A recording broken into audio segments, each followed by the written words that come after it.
तर त्यामुळे खरंच मुंबई कधी खड्डेमुक्त होणार का हा सवाल आहे। पुढची बातमी बघूयात राजकीय विश्वातून आहे, कारण माणिकराव कोकाटेंची कृषी मंत्री पदावरून आता उचलबांगडी झाली आहे आणि अजितदादांनी एका दगडामध्ये दोन पक्षी मारले। आता असं कसं, कारण क्रीडा आणि युवक खातं मिळाल्यानं अजितदादांचे विश्वासू असलेले दत्तात्रय भरणे हे नाराज असल्याची चर्चा होती। तर दत्तात्रय भरणेंनी खाते वाटपानंतर ही नाराजी उघडही केली होती।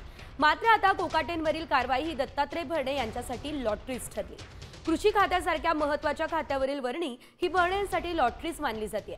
एकीकडे कोकाटेंचा खातेपालट करत अजित पवारांनी कारवाई केल्याचं दाखवलं, तर दुसरीकडे विश्वासू दत्तामामा भरणेंना कृषी खातं देत अजित पवारांनी एका दगडात दोन पक्षी मारल्याची चर्चा आहे।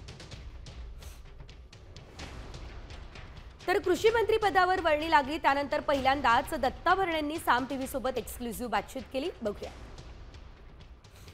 राज्याच्या मंत्रिमंडळामध्ये काल बदल झाला आणि क्रीडा मंत्री दत्तात्रय भरणे यांची कृषी मंत्रीपदी वर्णी लागलेली आहे। आपल्यासोबत दत्तात्रय भरणे आहेत, आपण त्यांच्याशी बातचीत करू। काय सांगाल मामा, तुमची पहिली प्रतिक्रिया? आज सकाळी मला ही माहिती समजली।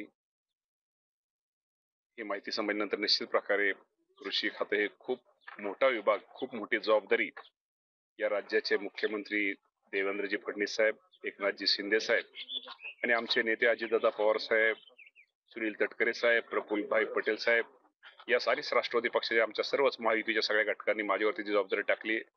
निश्चित प्रकारे शेवटी एक शेतकऱ्याच्या पुत्राला हे खातं मिळते, त्याचा एक मनापासून आनंद आहे। आज जर माझे चुलते वडील जर असते तर त्यांना खूप वेगळ्या प्रकारचा आनंद झाला असता। या विभागाच्या माध्यमातून निश्चित प्रकारे भविष्यामध्ये माझ्या शेतकरी बांधवांसाठी जे काय करणं गरजेचं आहे आणि जे काय करता येईल ते करण्याचा प्रयत्न निश्चित प्रकारे मी भविष्य काळात करेल। तुम्ही सकाळी उठल्या सुरुवातीला शेतीमध्ये फेरफटका मारता, अनेक वर्षाचा तुमचा शेतीचा अनुभव आहे, याचा काय उपयोग करणार? उपयोग म्हणजे आपल्याला भविष्यामध्ये काही गोष्टी दिसतीलच आणि मी स्वतः शेतकरी कुटुंबात माझा, आता तुम्ही इथं ज्या घरी आलाय जे माझं घर आहे ते पण शेतामध्ये, पण शेतकऱ्यांचे प्रश्न, शेतकऱ्यांच्या अडचणी, शेतकऱ्यांना काय नाविन्यपूर्व काय दिलं पाहिजे की जेणेकरून शेतकऱ्यांचं उत्पादन वाढलं पाहिजे आणि उत्पादन वाढल्याबरोबर त्याला त्या शेतामधनं चांगलं उत्पन्न कसं मिळेल हा माझा प्रयत्न राहणार आहे।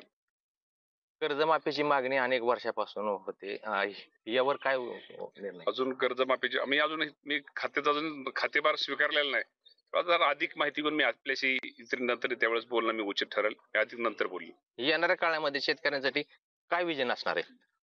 शेतकऱ्यांसाठी जे चांगलं करणं गरजेचं आहे, ज्या गोष्टी केल्यामुळे शेतकऱ्यांचं भलं होणार आहे, माझ्या शेतकऱ्यांचं कल्याण होणार, तो करण्याचा प्रयत्न मी भविष्य काळात करेल। एकूणच या ठिकाणी येणाऱ्या काळामध्ये मी शेतकऱ्यांचं भलं करण्याचा प्रयत्न करणार आहे, असे दत्तात्रय भरणे यांनी सांगितले। मंगेश केसरे, साम टीव्ही न्यूज, इंदापूर। आता isakal.com आहे देशातील नंबर 1 ची मराठी न्यूज वेबसाईट। प्रत्येक अपडेटसाठी isakal.com ला नक्की भेट द्या।